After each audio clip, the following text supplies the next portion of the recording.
আমার বাড়ি নেত্রকোনা মোহনগঞ্জ থানা। আমার নাম সীমামণি। আমার স্বামী নাই, আমি একজন ডিভোর্সি নারী।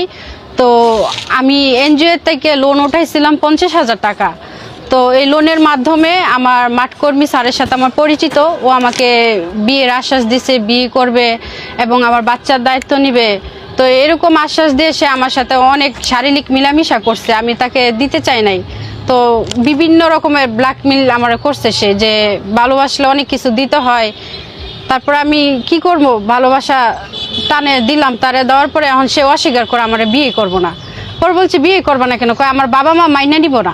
আপোষ বলতেই তো বিয়ের প্রলোভন দেখাই তো সে আমার সাথে করছে। এখন যেহেতু বিয়ে করতেছে না, তাহলে তো এটা ধর্ষণের শিকারই আমি, তাই না? একাধিকবার, অনেকবার করছে। কোথায় কোথায় করছে? আমার বাসায় করছে অনেকবার, কিস্তি চলে আমার বাসায় গেছে। তারপরে মাইমাসিং তাজমহল রোড, ওখানে গাঙ্গিনা। যাই হোক, বিষয়টা মোহনগঞ্জের। উনি যেহেতু বলছে উনি মোহনগঞ্জের, আসলে এটা সত্য কিনা সেটা জানি না। বর্তমান সময় ভাই এই ভিডিও করলো, বোঝা যায় না এটা সত্য না মিথ্যা।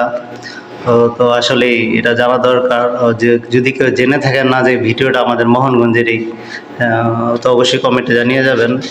আর জিনিসটা আসলে একটু ভাই লিঙ্কই হয়ে গেছে, জিনিসটা খারাপই হয়ে গেল ভাই। না, এটা আসলে মানার মতো না, মোহনগঞ্জের বদনাম।